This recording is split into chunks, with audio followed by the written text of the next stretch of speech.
నుంచి కాంగ్రెస్ పార్టీలో సీఎం తర్వాత సీఎం లెక్క పీసీసీ చీఫ్ అంటే దాని తర్వాత ఆ స్థాయిలో పవర్ ఉండే పదవి డీసీసీ ప్రెసిడెంట్ అన్నట్టు. అందుకేనేమో ఇప్పుడు ఆ పదవుల ఎంపికలోనే మల్లగుల్లాలు పడుతోంది కాంగ్రెస్ అధిష్టానం. రేపో మాపో లిస్టు ఫైనల్ అవుతుంది అన్న చర్చ కూడా షురూ అయింది. ఇలాంటి సందర్భంలో తెలంగాణకు గుమ్మం లాంటి ఆ జిల్లాలో ఆధిపత్య పోరు ముదిరిపోయేలా కనిపిస్తోంది. ఇంతకీ అక్కడ ఏం జరుగుతోంది? డీసీసీ కోసం ఢీ అంటే ఢీ. ఒక్క పదవి 58 దరఖాస్తులు. ఖమ్మంలో కయ్యాలు తప్పవా? నేతల మధ్య ఏకాభిప్రాయం సాధ్యమా? తెలంగాణలో కాంగ్రెస్ అధికారంలోకొచ్చి 2 ఏళ్లవుతోంది. పీసీసీ అధ్యక్ష మార్పు జరిగి కూడా ఏడాది దాటుతోంది. అయినప్పటికీ పూర్తి స్థాయి పీసీసీ కమిటీలను, డీసీసీల నియామకాలు పూర్తి కాలేదు.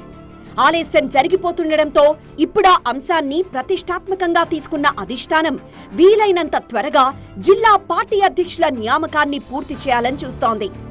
ఇప్పటికే రాష్ట్ర పార్టీ పెద్దలను ఢిల్లీకి పిలిపించుకున్న హైకమాండ్ ఆ విషయంలో చర్చోపచర్చలు జరిపింది. ఓవైపు డీసీసీలపై కసరత్తు జరుగుతున్న వేళ కీలకమైన ఖమ్మం జిల్లాలో కాకరేగుతోంది. జిల్లా అధ్యక్ష పదవిపై అభిప్రాయ సేకరణ చేపట్టిన ఏఐసీసీ అబ్జర్వర్లకు ఏకంగా 58 మంది ఆశావహులు తమ దరఖాస్తులు అందజేశారు. దీంతో ఎవరికి అవకాశం దక్కుతుందోనన్న ఆసక్తి ఏర్పడింది. ఇప్పటి వరకు కమ్మ సామాజిక వర్గం నేతలే ఎక్కువ కాలం డీసీసీగా పనిచేశారు. దీంతో ఈసారి సామాజిక సమీకరణాలు తెరమీదకొచ్చాయి. జిల్లా నుంచి 3 మంత్రులు ప్రాతినిధ్యం వహిస్తూ ఉండడంతో వారిలో ఎవరి అనుచరులకు అవకాశం దక్కుతుందా అనే ఉత్కంఠ కొనసాగుతోంది. కాంగ్రెస్ పార్టీకి ఖమ్మం జిల్లా కీలకమైంది. కమ్యూనిస్టుల ప్రభావం తగ్గాక ఇక్కడ కాంగ్రెస్ పార్టీయే సత్తా చాటుతోంది.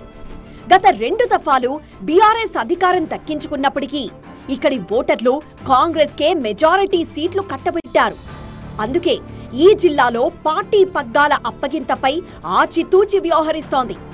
నియోజకవర్గాల వారీగా అభిప్రాయ సేకరణ చేపట్టిన అబ్జర్వర్లు ఫైనల్ లిస్ట్ను ఏఐసీసీకి పంపించారు. దీంతో ఎవరికి పగ్గాలు దక్కుతాయనే విషయంలో పార్టీ వర్గాల్లో రకరకాలుగా చర్చ జరుగుతోంది. ప్రస్తుతం డీసీసీ అధ్యక్షుడిగా ఉన్న పువ్వాల దుర్గాప్రసాద్ కమ్మ సామాజిక నేత. డిప్యూటీ సీఎం భట్టి విక్రమార్కకు ప్రధాన అనుచరుడు.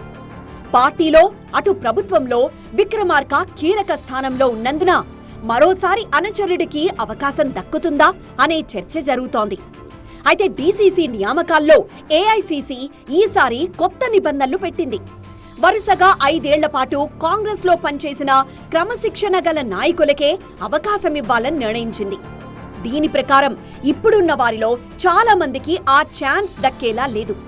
బీసీ, ఎస్సీ, ఎస్టీ, మైనార్టీలకు ఎక్కువ ప్రాధాన్యత ఉంటుందనే నిబంధనలు కూడా తోడవడంతో పాత కాంగ్రెస్ నేతలకే అవకాశం ఉంటుందని స్పష్టమవుతోంది.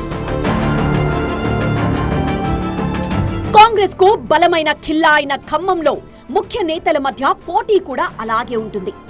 అసెంబ్లీ ఎన్నికల ముందు వరకు జిల్లాలో భట్టి వర్సెస్ రేణుక వర్గాలుండేవి. ఇప్పుడు జిల్లాలో పొంగులేటి, తుమ్మల రూపంలో మరో 2 పవర్ సెంటర్లు తయారయ్యాయి. ఇప్పుడు హైకమాండ్ ఏ నిర్ణయం తీసుకోవాలన్నా ఈ 4 గ్రూపులను సమన్వయం చేసుకోవాల్సి ఉంటుంది. కేబినెట్ మంత్రులు ఓవైపు, సీనియర్ నేతలు మరోవైపు. వీరిలో ఎవరికి అవకాశం దక్కినా మరో వర్గంలో అసంతృప్తి తప్పదు. అయితే 5 సంవత్సరాల నిబంధన ఉన్నందున పొంగులేటి, తుమ్మల వర్గాలకు అవకాశం తక్కువ. భట్టి, రేణుకా చౌదరి వర్గానికి ఎక్కువ అవకాశం ఉన్నట్లు తెలుస్తోంది. సామాజిక కోణంలో బీసీలకు పదవి దక్కుతుందనే ప్రచారం జరుగుతున్న వేళ జిల్లా అగ్రనేతల మధ్య సఖ్యత సాధ్యమేనా అన్నదే చర్చ జరుగుతోంది. డీసీసీ అధ్యక్ష పదవి విషయంలో పొంగులేటి, తుమ్మల నిర్ణయాన్ని హైకమాండ్కే వదిలేసినట్లు తెలుస్తోంది. డిప్యూటీ సీఎం భట్టి విక్రమార్క ఎవరిని ప్రతిపాదిస్తారు?